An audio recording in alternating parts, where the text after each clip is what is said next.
For those of you that just joined us, we'll get started here shortly. Just note in the comments, Captioner Brenda has included a link for closed captioning for this event. So if you would like closed captioning, please click on the link in the comments. If not, we will of course have a document with all those comments and things that we'll have from tonight's discussion.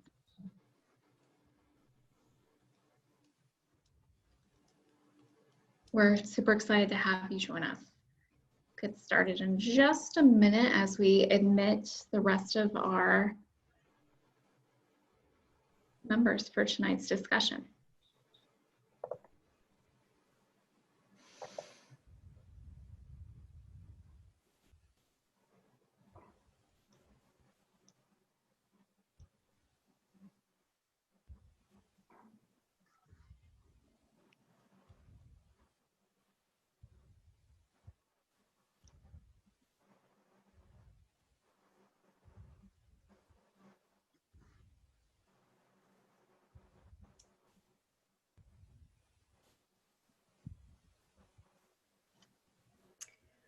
For those of you joining, if you could put in the comments where you are coming from, so like Cumberland, Maryland, or even like I'm from Allegheny County Library System, if you want to put something like that. We'd just like to see where everyone is coming from for tonight.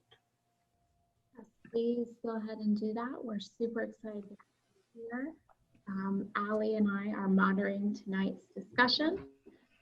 So we will be trying to keep up with every bit of the comments and try to keep everything organized tonight. Ooh, we have a ton of people, of course, locally. We have some ACM folks, Frostburg, Short Gap. I'm loving seeing all the places. Welcome, welcome, everybody.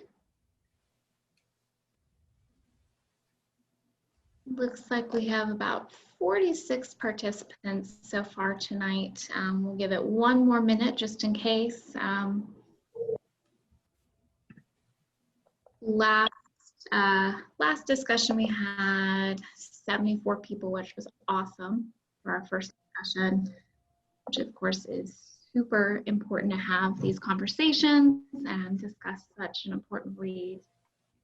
So we are excited to be here again. Oh, Kaiser, someone originally from Waldorf, welcome.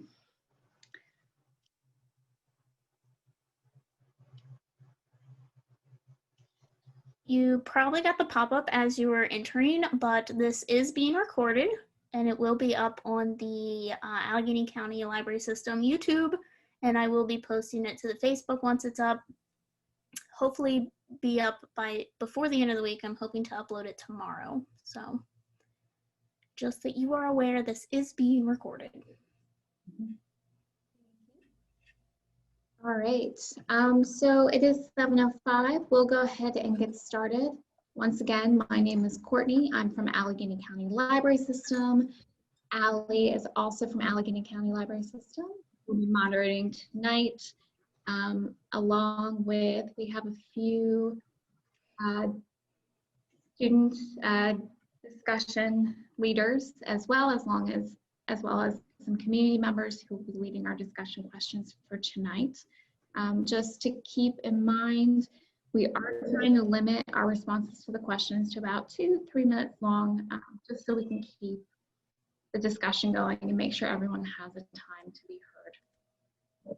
In order to do that, we are asking that we follow the stacked model, which is you can either use that raise your hand feature in Zoom or include in the comments that you would like to go next, that you would like to speak next and add a comment. We will also be trying to read off various comments throughout that discussion question. We'll do the best we can, but if we miss anything, just please let us know. We are still newer at this, but we're very excited to have this discussion again on part 2 of Stamped from the beginning. All right, so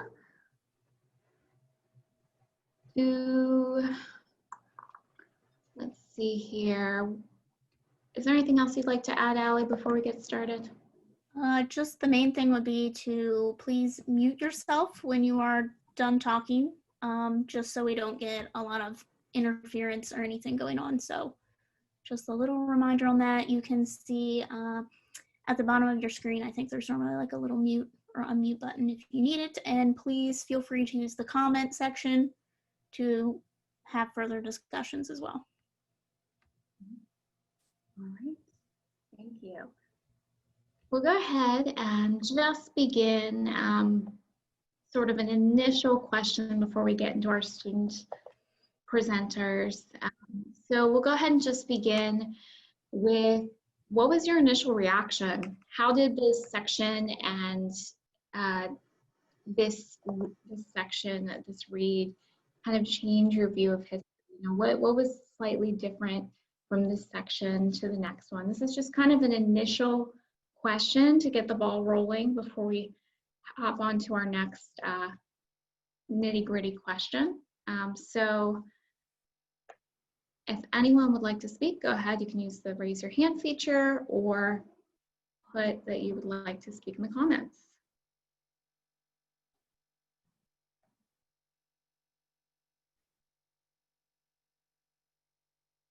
All right, Nargina.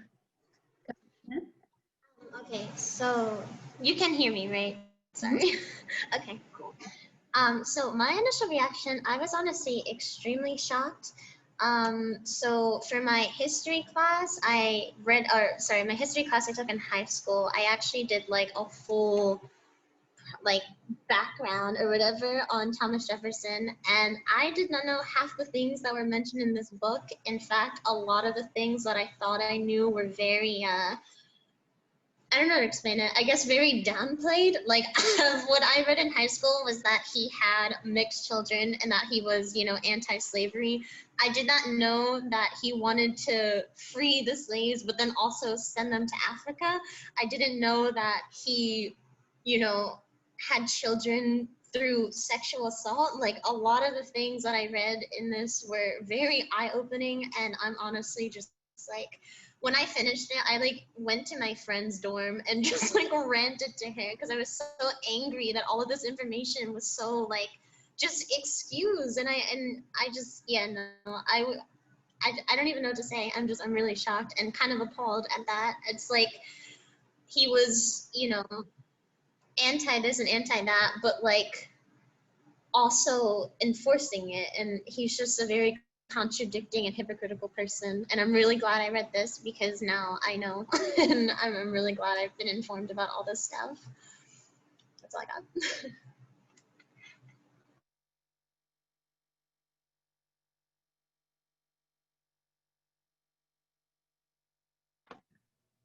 It would appear, following up on Nargina's comments, that Jefferson's true heart was revealed in the comments on page 118, where he says that Jefferson kept his word and freed the remaining children when they reached adulthood. Speaking of the children with Hemmings, it would seem that's where his heart actually lied. But I guess policy-wise, maybe considering economics and politics and other things, he was unwilling to really take the full stand in the public square. So it's unfortunate, I suppose, that he was unwilling to stand up for what maybe really rested in his heart. Rebecca, you can go next. Oh, I had put my hand down because I was thinking very much like the first speaker. And with everything I knew about Jefferson, it's just so sad, and you find yourself disillusioned because he's so much the father of freedom, I think. I mean, Washington is kind of the father of our country, but I always think about Jefferson as the father of freedom somehow, you know, writing the Declaration. Yeah. We had Suzanne write, so using Jefferson as an example, how does racism support / underpin the patriarchy? Ooh, that's a good question. Does anyone want to respond to that? This is kind of our initial reactions right now before we get into the meat of our questions.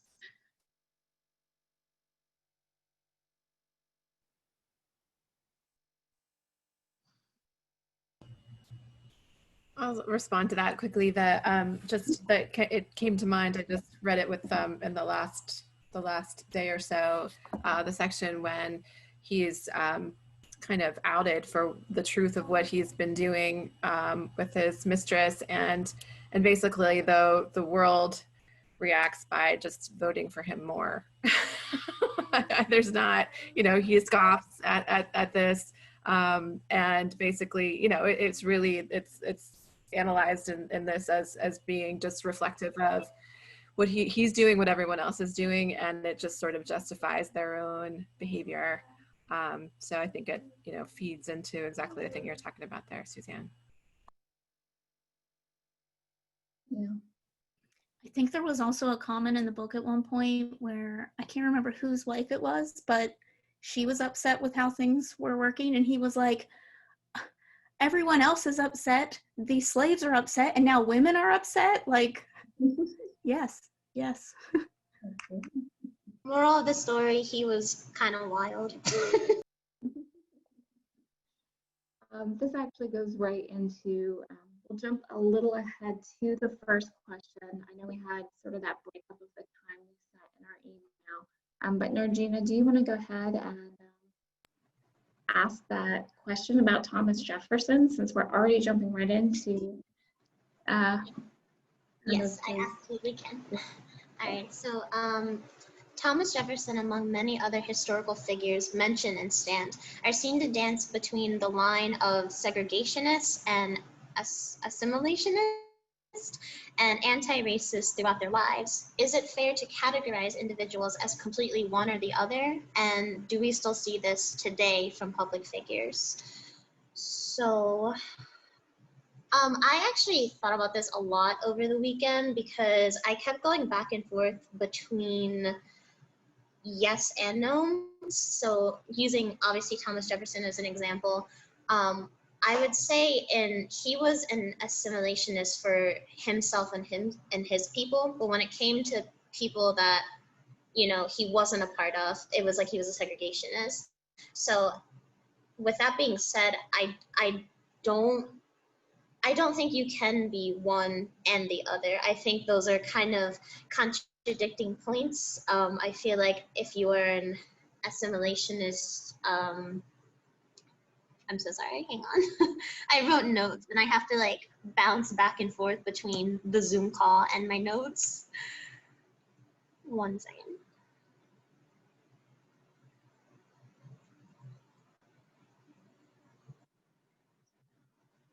Okay, I'm sorry. All right, so I would say no because as an assimilationist, you would want, different people of different racial and cultures to come together. So, when he says he wants to free them, free the slaves and educate them, but he also wants them sent back to Africa, I mean, that's not, that's very much segregation. And so, but in a hypocritical sense, it's like he also, he wants independence from the British, and he wants, so I'm trying to word this in a way that makes sense. It's like he wants independence for him and people like him, but for everyone else, it's like, you can have freedom, but up to a point, and that's not okay. So I would say no, you cannot be one or the other. Or sorry, I think it is fair to categorize them as one or the other because I believe them to be pretty much opposites, and I'm not sure how you could be a little bit of both or a little bit of a segregationist and also an assimilationist. Yeah. Sorry, that was kind of all over the place. I was trying to read my notes and also stay in the Zoom call. That, and I'm a little bit nervous. It's so hard. It's hard. One person today today, we see people dancing that line. So, that second part to the question is, do you still see this today from public figures? So, we have a ton of people in here. Would anyone like to kind of jump on that question and respond to that? Maybe the first part or the second part, whichever one suits you guys.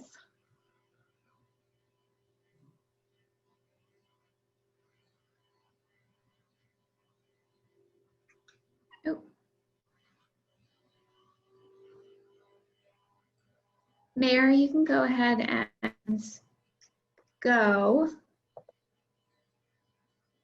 Well, I think one can you hear me? No? Okay. There are examples in the book of people who have changed over time, in that sense, who maybe were segregationists and changed their minds.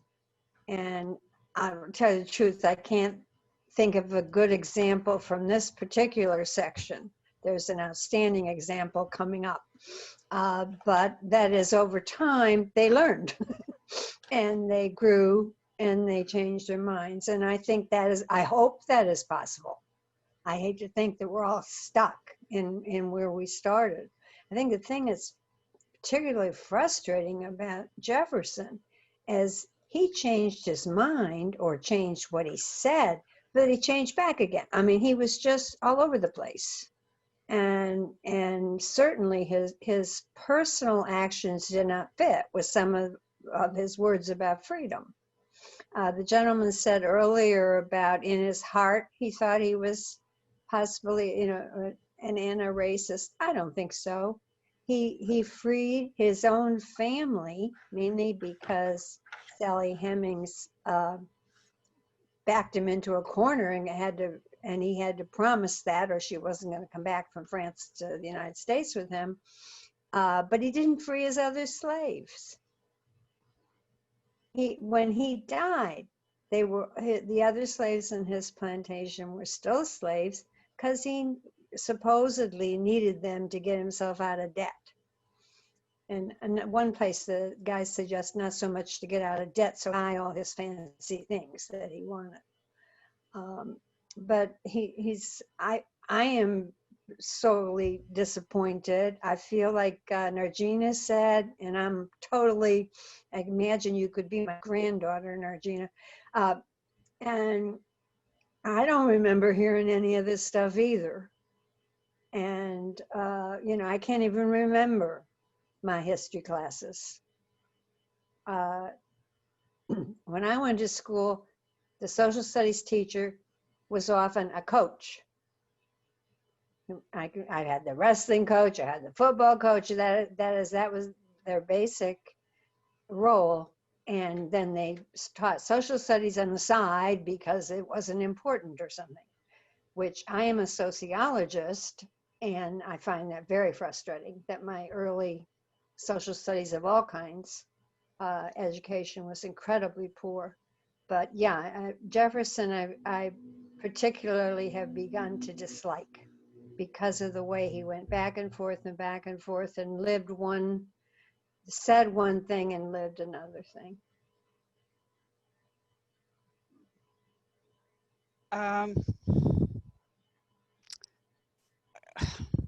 This is Cindy. Is it all right if I speak, or am I butting in? No? Go ahead. Yeah. The only thing, one of the few things I can say in defense of Thomas Jefferson is, if he had not written those words that all men are created equal, we don't know where we would be today. I mean, by putting down those words on paper and having the rest sign this document, it started a process that has, however fitfully, continued till this day, where we're still debating and we're still working, we're still trying to move it forward. So yes, he did all of those horrible things, but he wrote those words that have helped people emancipate themselves throughout the world. not just here in the States.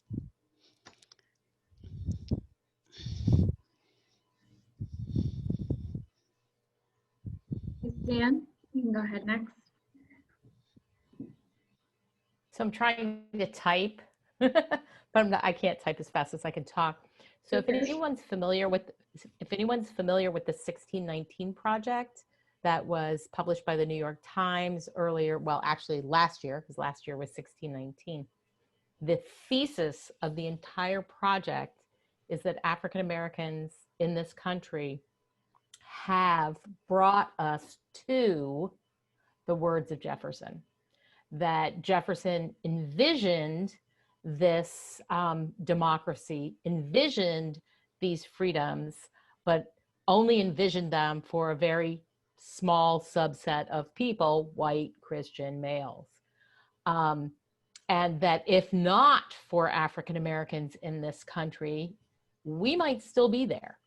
That African Americans in this country have, throughout their history on this continent, brought us to the fruition of Jeffersonian and other founders' ideals. So yes, it's important to know what the founders wrote and what they envisioned, but we didn't get there and would not have gotten there without African American struggle. Hello, everyone. My name is Genevieve. I'm a student at Allegheny High School. And so I'd like to talk about, like, we're all humans here. So it would be nice to be able to classify people as one thing or another, but we come into really, really dangerous territory when we start doing that. This is just not how people work. I mean, like we've discussed, and people change their opinions. And one thing that I was thinking about was how much of a difference there is between what our public figures say and then like what they actually think. Like how many people who are running for any kind of office have said that they would do something, and then when they actually get into office, they do the exact opposite or do absolutely nothing. Sometimes you just say stuff for the votes. And like, you know, we can look at politics.com and like look down all of the like all the different candidates, and they post, you know, all the public views. They'll say like this is their stance, but we can only read into that so much because again, like people will just say stuff. And I feel like I could see some of that with Jefferson going both ways, anti-racist and being a segregationist. But yeah, I mean, it would be nice again if we could classify people like that, but we just can't. So I think we have to live with, you know, their actions and what they speak of.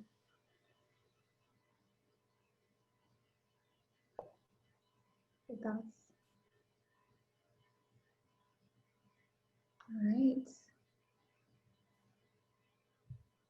We have a comment in here. Yes, he wrote those words, but his actions didn't match what he said. Those actions made others feel it was okay to rape women. Therefore, those actions played a huge role in society. Today, we still have men who do not feel women have the right to voice their opinions. Yeah, so Jefferson, of course, was a troublesome dude. You know, we have people saying in the comments, of course, he was a mess. Actions speak louder than words. The actions of these political figures, which, you know, we can see them today. Does anyone have any thoughts on some political figures today that might also dance that line? I'm on mic. And add comments or raise your hands. Might be getting into some hot water there. Yeah. That's okay. I think we'll go ahead and open Courtney to everyone, not me, Courtney. Says, I was extremely shocked. I feel like in even today's society, we still have people in power saying one thing and doing the other, which we could definitely provide some examples for, but you are right, Allie. We might say some things that may not be the best. We are all about choosing civility here and trying to have discussions. So that's good. Yes, Melanie, that may open a big can of worms. Okay, so let's go ahead. Moving beyond the can of worms. We don't know how we will be judged by people living in the year 2200. That's accurate, Cynthia. We don't know what will be judged. I mean, Jefferson didn't know exactly how he would be judged by us in 2020. How are we going to be judged in 2200? All right. I'll go ahead, and if we have any other comments regarding these questions, now will be the time to do so. If not, we'll move to question 2. I've got like a comment here to the, we don't know how we'll be judged by people living in the year 2020 or 2200. The thing is that each generation or each whatever thinks that they're doing what's best for their generation. Not that that explains away the actions and the racism and all that, but we may find something that we can do better now that they weren't able to do in the 60s. So, or before that. Whereas the generation or the people in 2200 may find something that's, but hopefully it's all erased by then. But if not, maybe they can find something that we did wrong that they can grow from and do better at that point in time. So each generation, each year, each whatever does what they feel that they're what is best at that point in time. Our Black Lives Matter, our protests, all of that, our letter that we just had from Senator John Lewis, which was very touching, it needs to stop here. So now is the time for us as each individual to step up, do the research, see what didn't work, and make it work, and do it peacefully, because we need to stand up for him, and we need to stand up for Martin Luther King and every single one of the ones that have died through all of this, many of my ancestors included. It's not just about Black lives, it's about Native Americans, it's about Chinese, it's about all of them. Immigrants, Irish, all of them. It's not just one race, it's all of them. I'm loving all the clapping features on your little videos. Oh, we're opening up something else. Tom asks, does anybody have any opinions why Obama, as the first Black president, did not fight more strongly for Black rights? We could open a lot of can of worms with that. Courtney says, I feel like we're blind when it's happening today, but years from now, we realized it was wrong and inappropriate. And then Joy, at the same time, there were a number of people who did not know what white supremacy was wrong, the wealthy had a reason for racism. I mean, we could discuss any of these for hours at end. But let's go ahead and move on to question 2.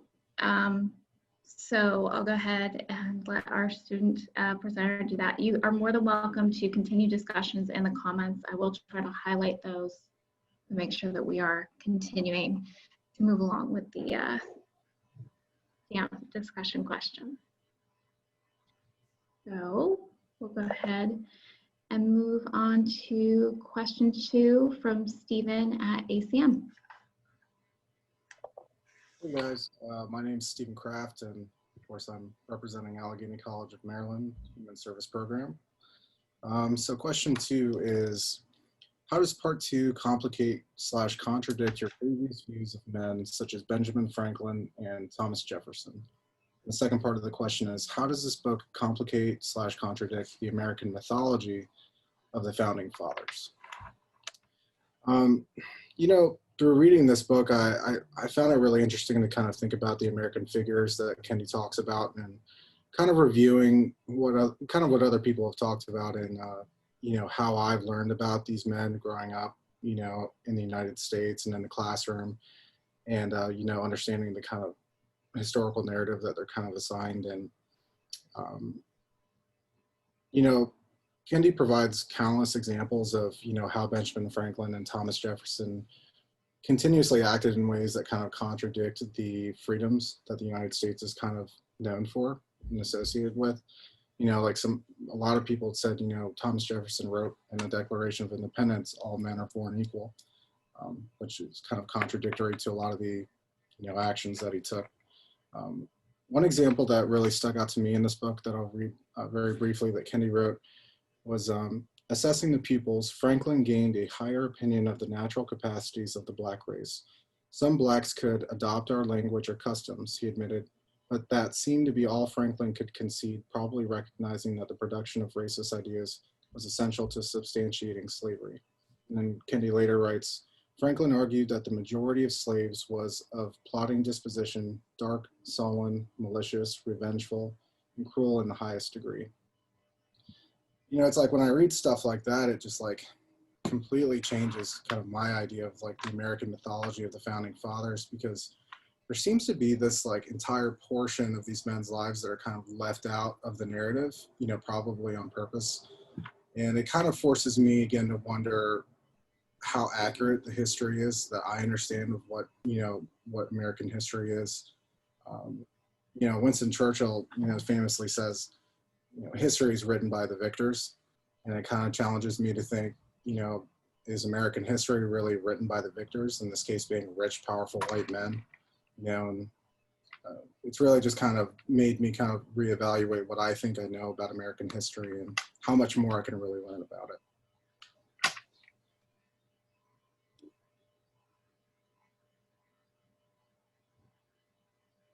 Thanks, Stephen. So Suzanne says, we have lionized the founders, but they were the first and foremost politicians and concerned with self-interest. Yeah. If anyone else would like to jump onto Stephen's question, which of course is that contradicting, complicating of those founding fathers, feel free to raise your hands, that little feature on Zoom, or add in the comments that you'd like to speak next.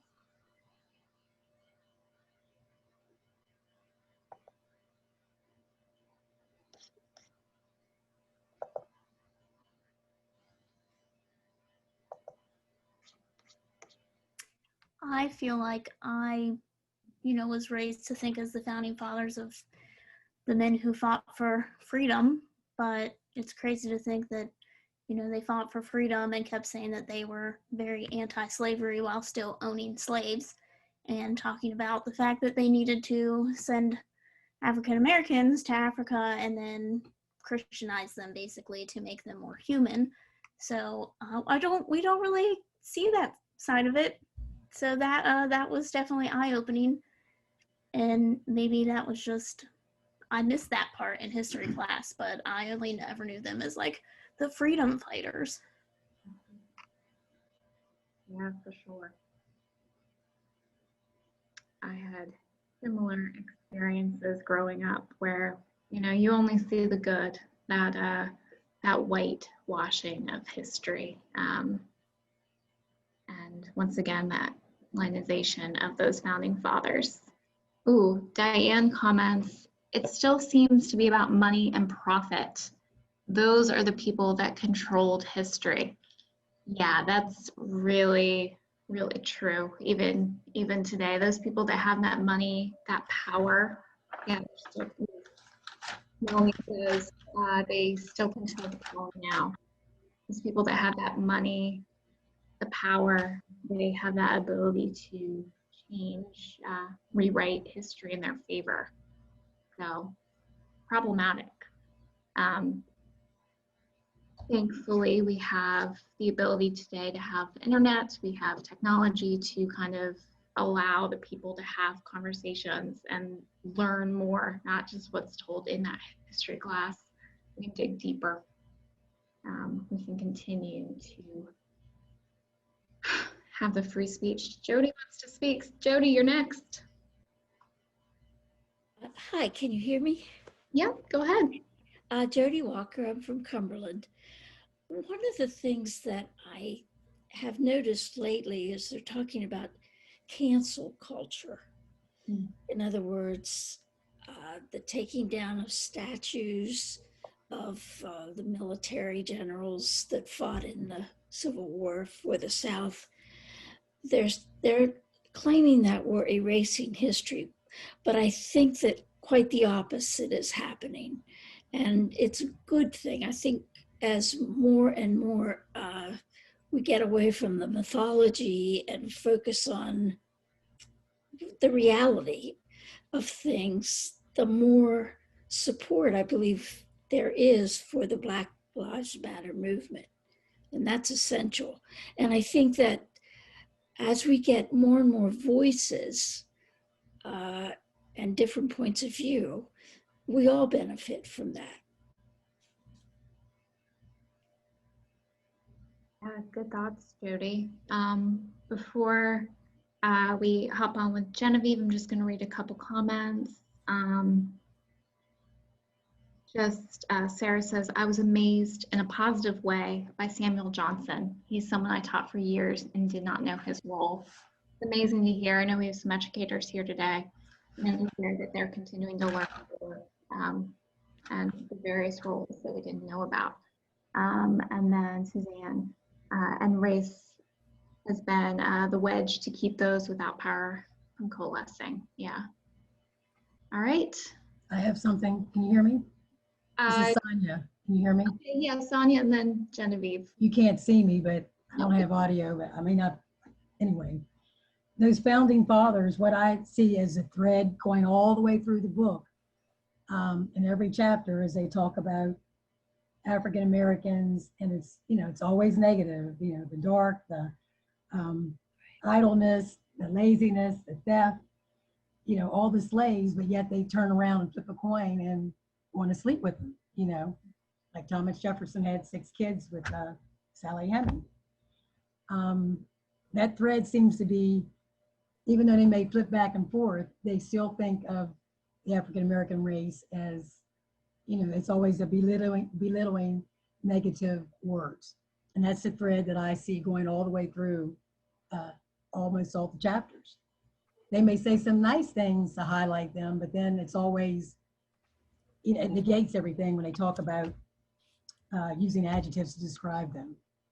And they didn't really want, you know, them to go to the Christian education because it's like, that gives them a sense of, you know, one up of more power or of some power. So they didn't really want to teach them, I don't think, about Christianity. You know, they had their things about Christianity, but as a slave, it's kind of, you know, it was a contradiction. And even though they say slavery should stop, I don't think so. I didn't get that at all. Even with Jefferson's statement, everybody's created equal. I just didn't see that. As I said, when he died, he still had slaves, and his father had slaves. It's cyclic.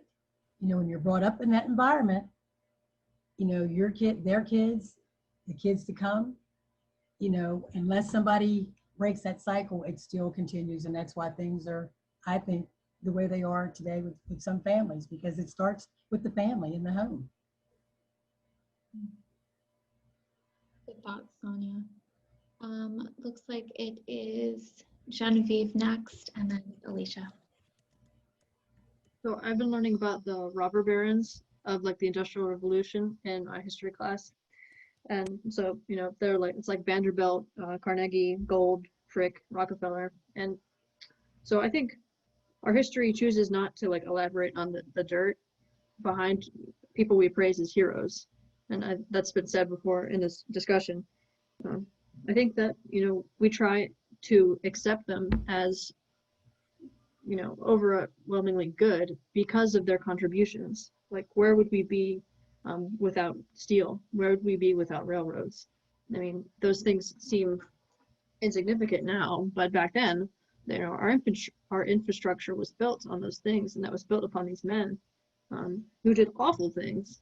But we're gonna continue to just whitewash over them because where would we be without those contributions? And I think we could see that today too. Like, if you have money, power, or influence, you can get away with anything, like pretty much anything. We see that, like, you know, corporate crime, like with these big businesses, you can get away with so much because you control so much. And that's kind of the same thing with the founding fathers too. Like, we're going to view them as overwhelmingly good because of the contributions that they made, but we're going to continue to whitewash over the things that are not so good. Like, even so, I'm still in high school, and you know, I can remember reading my middle school and elementary textbooks. Like, there's never anything bad about these people. It's always good.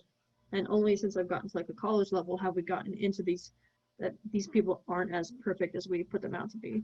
And I think that's kind of wrong. I mean, I see why people do it, of course. It's all about patriotism, and that's respectable, but the way that it is done is not respectable. Thank you for your thoughts, Genevieve. Elesha? Hi, everyone. Yeah, to follow up on what you're saying, Genevieve, I think of how we're hearing people talk about categories of disciplines like science, for example, in the news lately. Science is wrong, right? Or science is right. Like, it's some big thing that we can grasp, just like history. And I think, you know, history's like, it's there, and we've got these narratives, but you can never really see all those perspectives or never know them, I don't think. You know, I mean, like, we just keep uncovering voices, you know, so that we get more of that, but I don't think we'd ever really know, right? Because we can't be embedded in it unless we're maybe part of it. But even then, there's all these perspectives. So I think it's complicated, and, you know, there are benefits and drawbacks, trade-offs, you know, like some of what you were saying, Genevieve, that there were things of value that people were contributing, you know, that helped people feel like the things that maybe weren't so good about, you know, their ethics could be balanced maybe by those more positive contributions.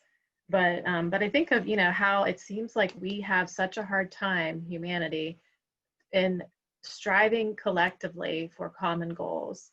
Because I think of the suffragettes and that history and how it was complicated also by the issue of race, you know, that people like Anthony and, you know, Elizabeth Cady Stanton did not, you know, they split an organization and probably added decades of time onto having women's suffrage, you know, become possible. And I mean, again, I'm not an expert completely in that area, but the idea is that it probably, you know, if there had been more of a way to figure out how to come together, to build coalitions, you know, and some of that requires being somewhat forgiving, you know, that not everyone's perfect, and maybe striving hard more, you know, for finding that common ground, you know. And I think we're still really struggling to figure out how to do those processes. I mean, I think in some ways we have, you know, we obviously have structures and systems and institutions in place that people buy into, but I think there's so many gaps, you know, or so many contradictions that really do reveal that we have a lot to work on. I don't think it'll ever be perfect. I mean, the contradictions, I think, are part of what make us human, you know, those good and bad things about us. But I do think that, you know, we waste a lot of time or spin, you know, on things a really long time sometimes because maybe we let pride get in the way, or, you know, I'm thinking of, again, like the suffragettes and, you know, even learning a little more of that history recently since the Black Lives Matter movement, you know, that I didn't learn that history when I was younger about women's history. You know, I learned that when I started teaching college, you know, and I was doing adjunct teaching, you know, just as a part-timer. So, you know, I was trying to learn a part of, you know, of who I was, the history of a part of who I was. And so I think, you know, that's part of it too, is that we're all picking up at different places in history, you know, at different times and trying to piece it all together.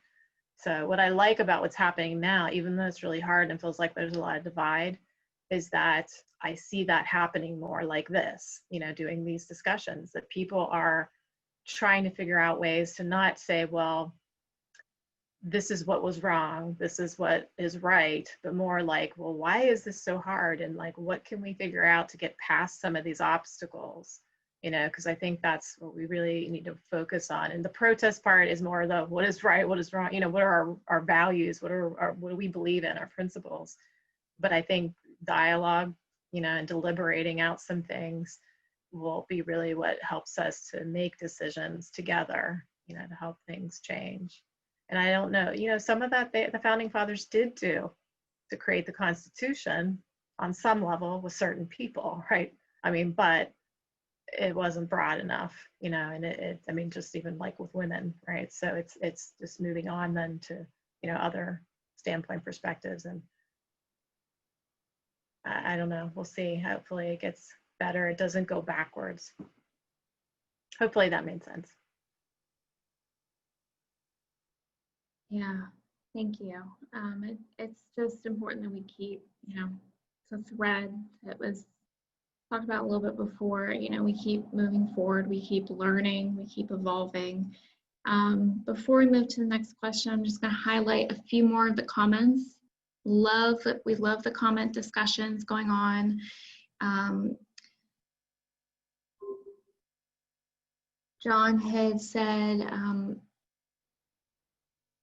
they talked about removing the statues. Does it make space for exploring history without filters? And of course, we had a really great response there. A lot of people agreeing. Allie included, statues are not histories. We can see, we don't really seem to know the real history, even those of us that paid attention in school. I think removing old statues can be eye-opening to sides other than the white side of history. I think some people learning Black or POC histories they think that they're erasing white history instead of taking the time to relearn history.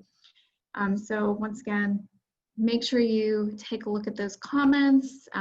There's some great discussions going on there. Suzanne says, race was and still is a powerful stamp. 400 years of history and propaganda is hard to overcome. So it sounds like a lot of us are on the same page about removing the statues and making sure that that whitewashing of history doesn't occur. We'll go ahead and move on to question 3 from community member Ian Robinson. Hello, everyone. I'm Ian Robinson. I'm from the Cumberland, Maryland area, Richmond, Baltimore. Some people know me, and if you do know me, I am sorry. So in part 2, we learned a lot about Enlightenment, a lot about different philosophers and what they thought about race and slavery, and we also learned about, I guess, the hierarchy of Africans. So the questions I have for you guys are: how did segregationists, assimilationists, and anti-racist ideas evolve or change over the section of this text? And also, Black exhibits, how are they are viewed as assimilationist? Do you agree or disagree, and why?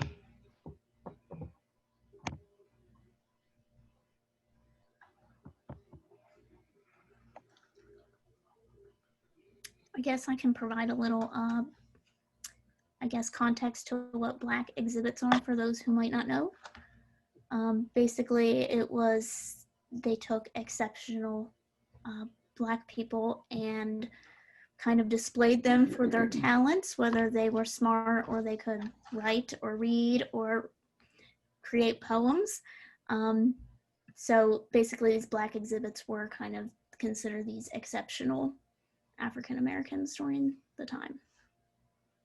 I think one in particular was Phyllis Wheatley. She was the first African American writer, and started as a little girl, and just wrote all the way through. But she had a hard time getting published, think she went to Cambridge, which was all white, mostly male, I think at Harvard. And she had been, I guess, fed by assimilus, I can't say that word, assimilation. She had written a poem that kind of got her in trouble. You know, ideas about her family and the belief, you know, about light America. So she was kind of getting in a dig with her poetry, which could cause issues with the assimilate. I can't say that word. How do you say that? Assimilationists? Is that correct?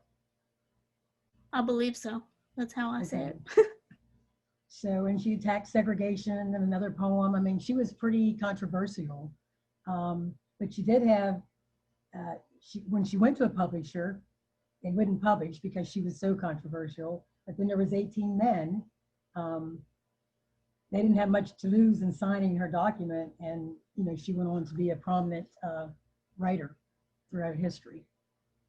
So that was one person that was talked about in terms of the Black exhibits. It was Wheatley.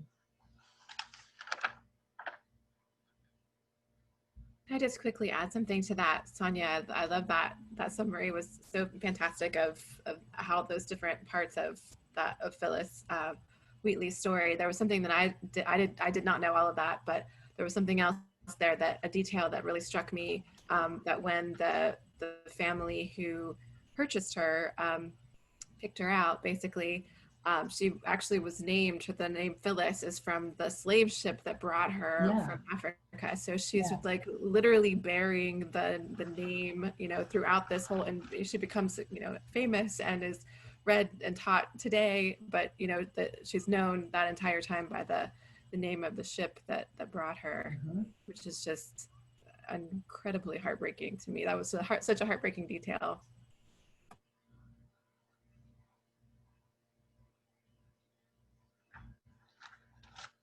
You can go next. I think I saw you raise your hand.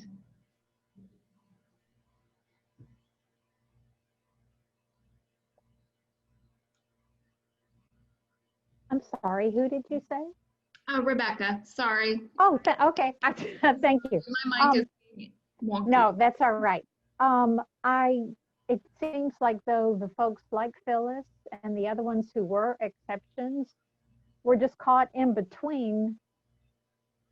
They didn't really, they were special, but they weren't able to improve the opinions of people because, you know, some people just said, well, they're exceptions and there's exceptions to every rule, and that doesn't apply to the race of African Americans in general. And right, and yet the assimilationists were trying to say, if it's possible with this person, well, there's others if we only gave them the opportunity. But I felt bad for them because how awful it would be to be put on display and seen actually as a freak, kind of, you're a freak of your race. And then later when I'm trying to find the name of the woman who became famous because she was beautiful, but her sexuality was so, oh gosh, exploited, and I can't imagine what it would have been like to be taken around to countries and that sort of thing, basically put on display. Yeah, it's inconceivable. That's all I need to say. It was nice that Black people could show their talents, you know, when they did, for something other than slavery. I mean, that was really awesome. But again, you know, even with Ben Franklin, you know, when he saw the exhibits, he knew that Black people were extraordinary Negroes, as he said, but it didn't change their racist minds. You know, even though they knew that they had something to offer and there was more to them than just being a slave, and all the negative, you know, comments they had made throughout, you know, about their skin and their hair and so forth. It's like he knew it, but I think the pressures of the culture probably, you know, it was difficult for him to really support that. is what I'm saying, you know? But you know, the Negro was always inferior to whites, even though some of them were very extraordinary and very intelligent. Yeah. We had Joy add a comment. Race began with colonization, as Kendi makes clear. It was created for economic reasons by wealthy whites. They knew it was a myth that served their interests. It made white people ignorant, and it is hard for whites to claw our way out of it. Racism had a beginning, and it is time to look to its end. It can end. That takes hard work, particularly on the part of those of us who are white. And then Nargina, of course, responded. The name of that woman was Sarah Bartman. And I felt awful for her. She was sexualized and studied even in her death. She was not buried until 2002. Ooh, I didn't catch that before, but that's crazy. It's just so sad to see just these examples. Honestly, this whole book is very heartbreaking. Just learning new things that I didn't know. I see some heads nodding to that as well. Yeah, and then Suzanne, the whole history of race in America is inconceivable. Absolutely, but that's why we're reading this book. That's why we're having these discussions, because even though it's hard, it's important that we still discuss and continue to talk and learn and grow. Sue adds, the powerful message from the book that Black exhibits fail to change people's minds, reinforce that slavery was founded on economic self-interest. The belief that slaves were inferior followed slavery, not the other way around. It's so true. So we have, John wasn't tying in the EC codes, pointing out the black body. I'm going to add comments in there. I believe, yes, but we have enough time for one more response to the initial question. Any last thoughts you'd like to add in regards to that question or any of the comments? Feel free to add them. Like to speak? Sorry. No, I was just gonna add on to the Sarah Bartman thing. The craziest part of it all is that she died in 1815, so she literally wasn't buried until 2002, which means I don't know when you guys were born. Oh my God, I'm muted. Am I muted? No, I'm not muted. Sorry. I thought I said all that and nobody heard it. No, I was just gonna say reading that, it's reading all this, it's not that, I want to forget it or anything like that. It's very important to history, but it's when I'm reading it, it's I try to be optimistic, as hard as it is to be optimistic reading these. And I just think at least it's not, racism isn't as prominent as it was back then, but then it's reading things like Sarah Bartman, she wasn't buried in 2002. It's I was alive then, I was 2 years old when she was buried. So it's the fact that it's still a thing and, we're starting to see it again, especially with, police brutality happening. It's I can't believe we're still fighting this, and, and reading on these and going back to, what I said initially, just how shocking it is to see the truth behind these, founding fathers, and, and it's disappointing that their ideas are essentially still in place. But that's it.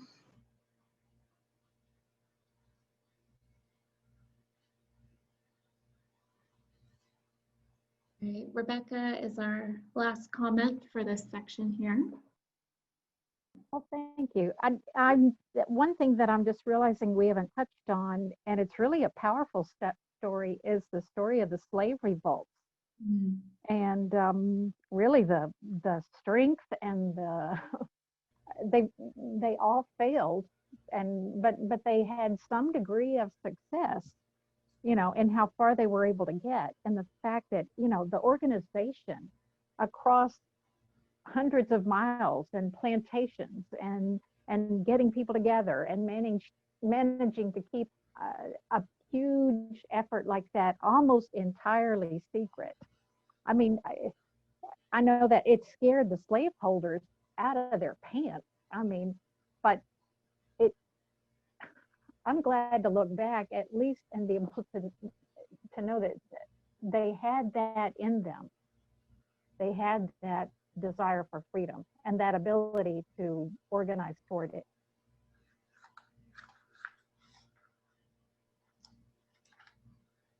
Thank you. We'll go ahead and move on to question number 4. Actually, Ashley from the library system is going to pose this question.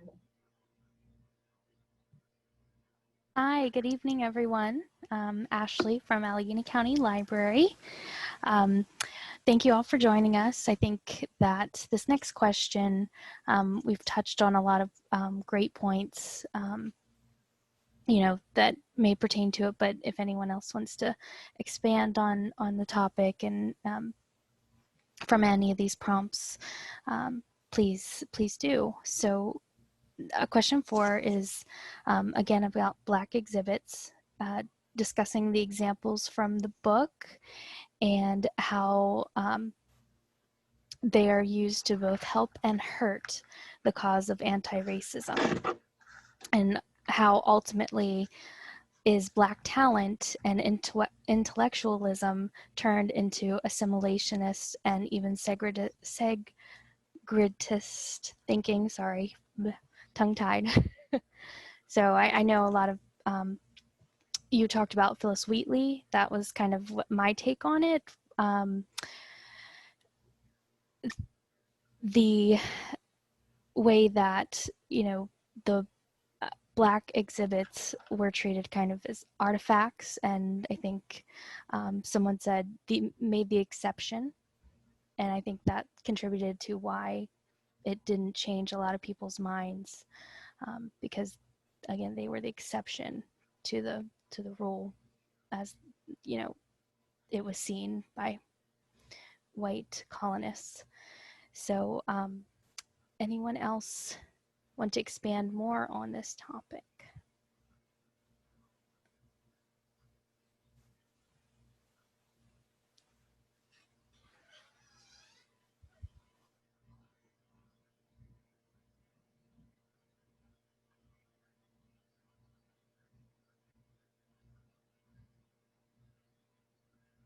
I guess I will jump in.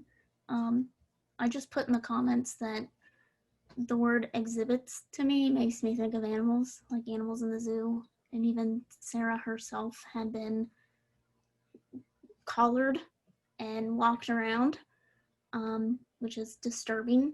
But I think that the way they ended up using these exhibits, I think they were trying to show that, you know, Black people could become civilized, but at the same time, by using exhibit and exceptional, it made these talented Black people kind of out of the norm. So then these people could have rights, some rights, still not very many, but the slaves, you know, that was the norm. So then we had this view that even though it was proven time and time again that Black people could learn and know just as much as white people, that wasn't considered the norm. So I think it ended up backfiring to some degree in that aspect. And there were some people who were convinced, but it seemed very few. They continued to try to make the narration work for them. All right, Mary, you're next.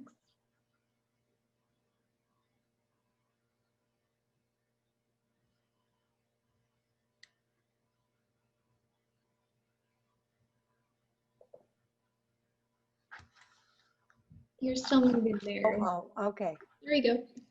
Okay, am I off now? You are. All right. The problem the extraordinary or exceptional, assimilationists might have presented these super talented people or super like white, if you know, in the hopes of showing that Black people could do whatever anyone else could do. Okay, but the whole underlying idea that groups of people do anything, you know, that because we have Phyllis Wheatley, we could have a whole bunch of, you know, all Blacks can be Phyllis Wheatley, all Blacks can be anything.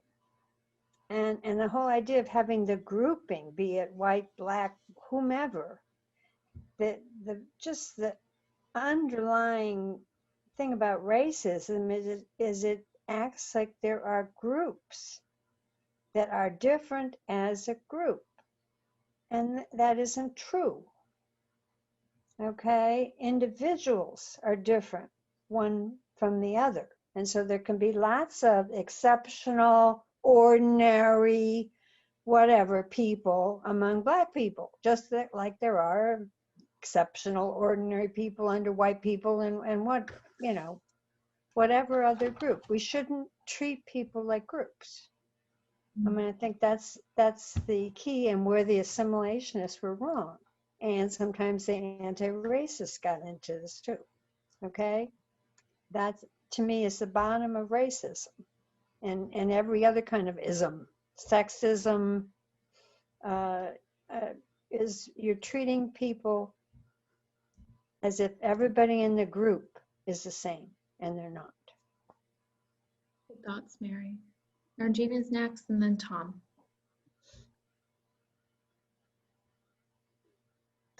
I would just like to add on to what Allie, I think her name is.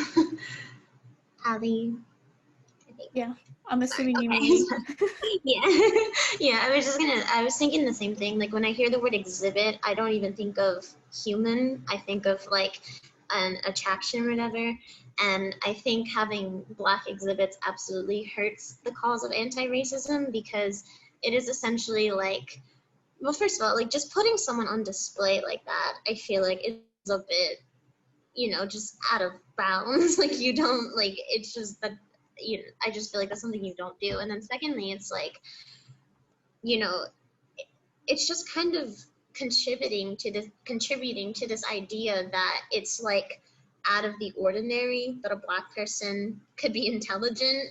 So it's like when you're pointing at a specific person, such as Phyllis Wheatley, and saying, look, this person is Black and she was able to write. It's like, yeah, it's almost like if you give us the resources, we can use the resources. It's like, I don't like, it's interesting that they would, you know, take these people and then like showcase them to the world and then try to hide behind the racism, because it absolutely is racism. And yeah, it's just, it's insane. That's it. Thank you. There is one particular part in the Black exhibits chapter. A guy named Williams, I guess it was between 1738 and 1740. He went to Cambridge University, a black African, came home wearing a white wig of curls over his Black face and trying to, I guess, get into assimilation, because that's how he thought he was going to probably progress and move forward. Well, that was kind of ridiculous, but you know what? You do, I think I'm just thinking out loud that maybe he felt like, okay, if I assimilate this way, maybe I'll be more accepted because, you know, I've got the hair like white folks' hair, and maybe this will be more accepted.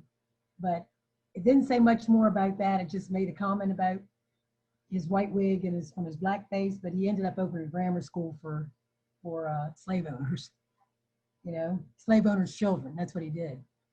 So he didn't say slaves, he said slave owners' children. And again, you know, with this Black exhibits, it's still, they were just picking and choosing who they were going to highlight, you know, who they were going to support as Africans. But I just can't say it enough. It's disturbing to me, like I said, in every chapter, to hear the negative words and the adjectives described about you know, how Negroes were inferiors to whites, and just the language is just over and over. It's like hitting you over the head with it. Okay, I get it, but that's his book. But it's like enough for me with every chapter about the powerful words about describing and demeaning African Americans. I'm done. Thanks, Sonia. Tom?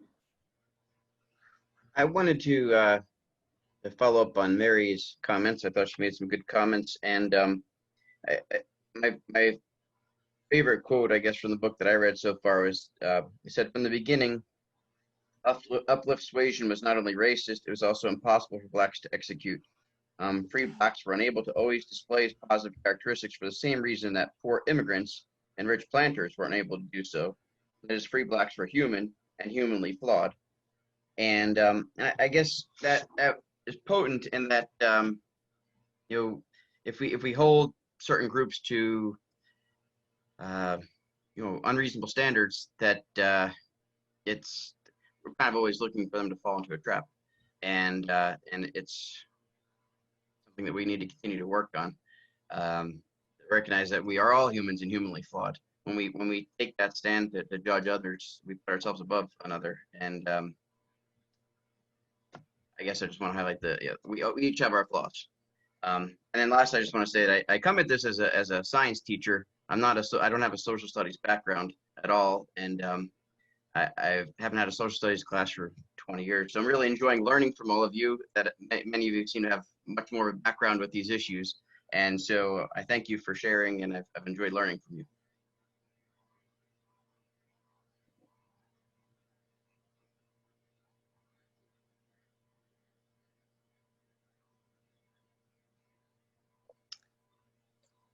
Thanks, Tom. That's a good quote. Could I say something to Tom? There's a lot of science in this too, and I hope you will speak to some of that. I am, along with disappointed in Jefferson, I can't believe all these famous scientists, physicians, groups that supported this stuff. And again, it's also scary in that when you look at anything now, where we don't assume that science will do harmful things to people, and at least those of us who tend towards reason and how we make our decisions. And I look at the history there, or the famous philosophers, Voltaire, so please help us with some of that, like this whole thing that keeps coming up about monogenesis and polygenesis and climate theory, and again, stuff that keeps coming up. I thought we're done with that in the first section, and it's come up again in this section. Another class for another day, but that's a lot of big stuff there. But thanks for raising it. So many things in this book. Of course, that's why we have it divided into 5 different sections. We do have Melissa next. We'll allow her to be our last sort of reaction to that question, and then we'll move to our last question before we close. So, Melissa? Yeah, hi, I'm Melissa. Like Tom, I have a science background, not history background. And looking at this from like a science perspective, these people were just like treated as exhibits, but they were also treated as, trying to find a nice way to say this, as these people can become white. Like they were always on exhibit to show how they can become white, because white is perfect. So for example, they paraded around people that had vitiligo, where, blotches of their skin were turning white. Well, that's proof in their version of climate theory that, well, if Africans are in the United States where they act like white people, they will actually turn white. And, some of these exhibits were just to prove that Africans can turn white, and that's another side of these exhibits that, they're trying to help Africans out and say, you know, if we just give them an education, they, you know, they can do this. But the other side is, you know, if we give them an education, they become white and they become like us. And then the other part of it is they're, you know, we're always destroying their culture, you know, trying to make them become Christian, destroying everything that they had from that, you know, they weren't allowed to practice anything from Africa. They had to have white religion. They had to speak English. They weren't allowed to speak their native language. You know, so by exhibiting these people around, they're just showing how white they can be and not letting their own culture show through or their own personalities show through. You know, that was, you know, my look at this, right? Like, it's a skin disease. Yeah, somebody just said that in the comments. Trying to think. I thought I had one more comment, but that's okay. We'll cut it short there so we can get to the next question. Thanks.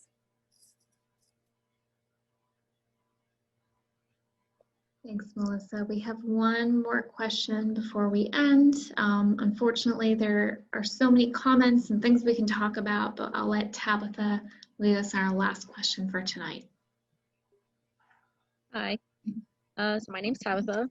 I'm currently in the currently an ACM student at the Human Service program, Sorry, I don't like talking in front of a bunch of people, so I'm a little nervous.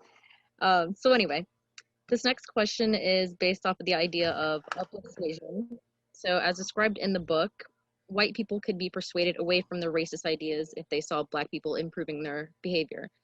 So the abolitionists encouraged them to attend church, learn math, not abstain from acting disorderly and noisy. And if they behaved negatively, it would justify these racist ideas. So what are some modern examples of uplift persuasion that you can think of?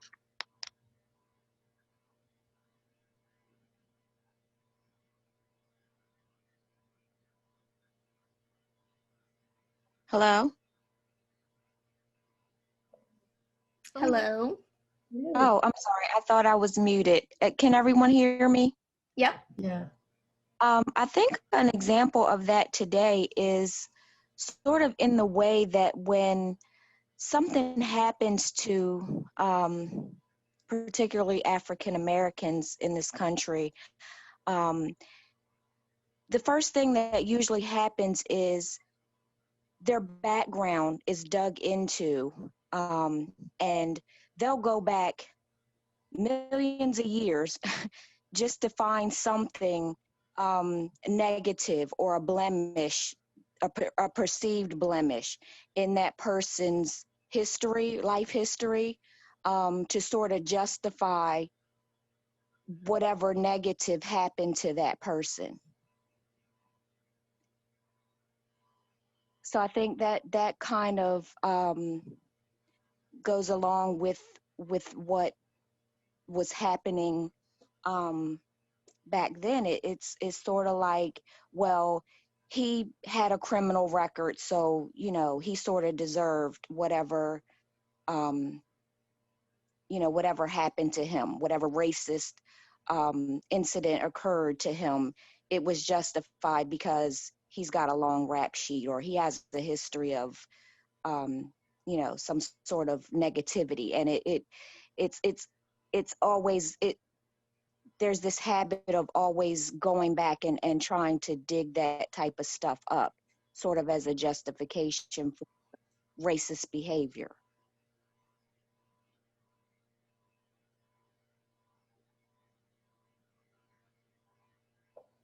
Thank you for your thoughts. Yeah.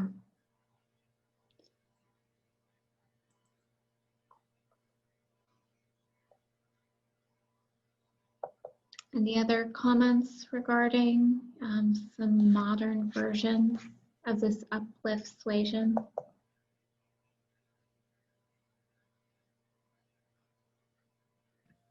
I'm gonna jump in again. I think one that I see as someone who is particularly on social media a lot is kind of the code switching that happens in language. Whereas Black people need to talk more white or act more white, essentially in a conversation, otherwise they're considered unprofessional.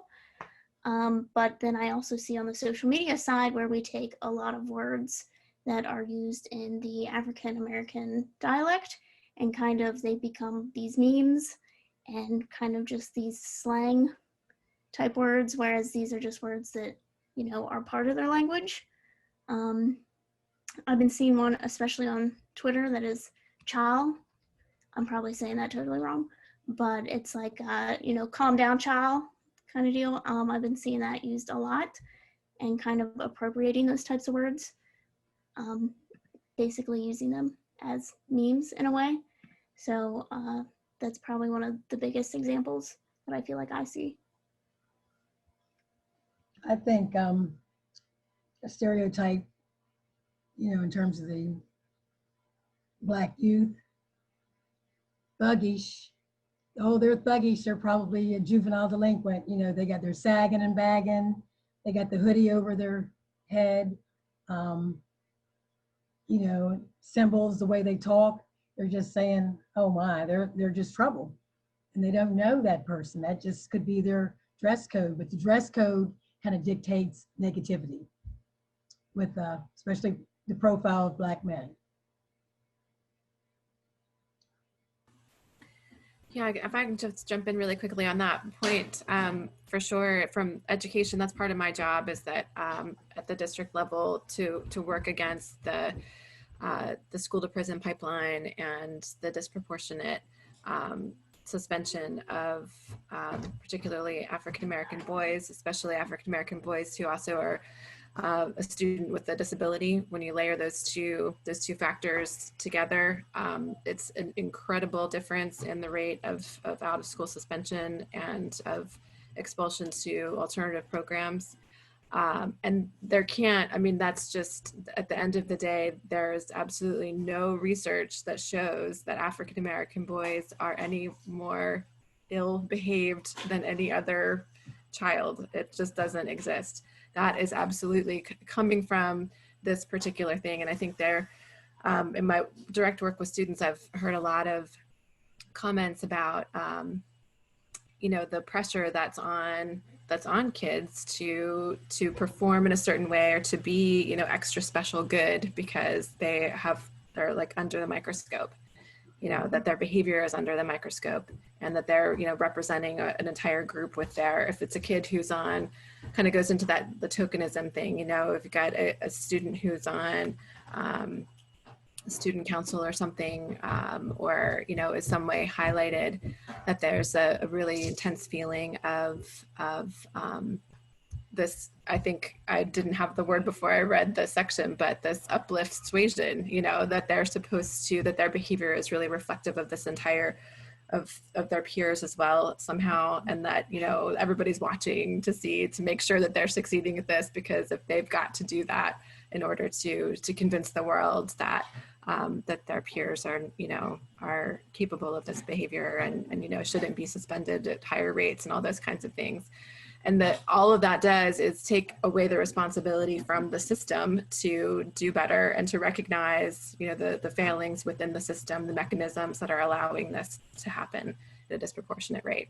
So it's tough. I mean, that's like a lot of stuff that's going on with entrenched ideas that are deep and, you know, hundreds and hundreds of years deep, really. But yeah, it's definitely, you can apply it directly to our system.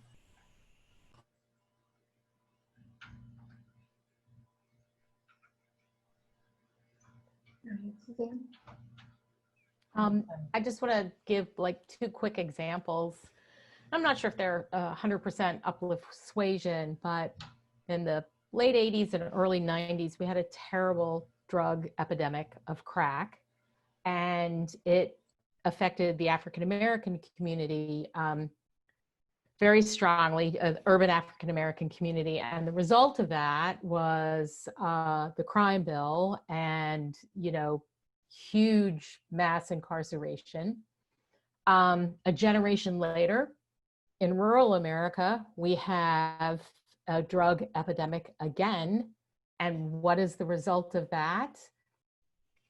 treatment, treatment, treatment. We've got to figure out a way. I mean, the responses to those two different epidemics because of who was involved are just night and day. In terms of this uplift suasion, I give you Barack Obama. He could not have been a better model of a family man, good Christian values, and yet evangelicals go for Trump in droves. And Trump has been married 3 times and has, multiple affairs and that sort of thing. But, the uplift suasion thing is just a trap, because I said earlier in my comments, assimilation and segregation, or assimilationists and segregationists, are 2 sides of the same white supremacist coin. That whiteness is the gold standard, and you either meet it or you don't. So the uplift suasion is a trap. Thanks, Suzanne. Yeah. So we will be finishing our voice video comments, closing out with Nargina, who of course opened us up. Feel free to add any last thoughts in those written comments now. So Nargina? No, I was just gonna say something that I thought was really interesting is that I actually learned this like a week ago, is that there was a study done by, I think her name is Marianne Bertnard. I really don't remember her last name, but she works for the National Bureau of Economic Research. And she did a study on applicants and their names, and those who had a Black sounding name, such as like Lakeisha or Jamal, were significantly less likely to get a call back by people who had white sounding names, such as Greg or Emily, which is insane, but it is something that definitely happens. So, sometimes, and I wish I could find the article that I read, but sometimes people with Black sounding names will actually like use a nickname that sounds white in order to get a call back. Like, I believe the example used in the article was a man named Daquan just used the name Dave, and within like, I think the 5 different like resumes that he sent out to 5 different jobs, like they more likely called him back than the resumes that he sent out under his actual name, which was Dave Kwan. So I'm not sure if that's an example of uplift suasion, but I know it's definitely, something that's concerning within the American economy. Absolutely. I mean, there's so many different paths we can go, different conversations we can have just stemming from this book. It's a really great example. It's just important that we start, as Melanie said, restart that learning of our history of our country that's been whitewashed.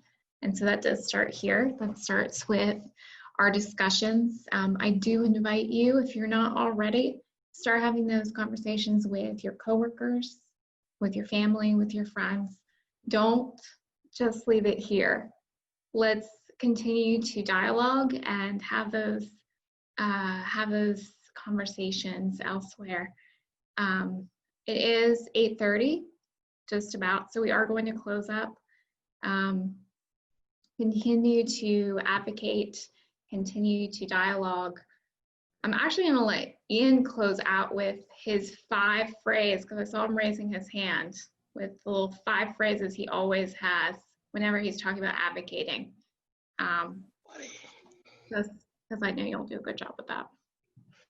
So, and I'll piggyback off of what Courtney said. I've been saying this since George Floyd happened.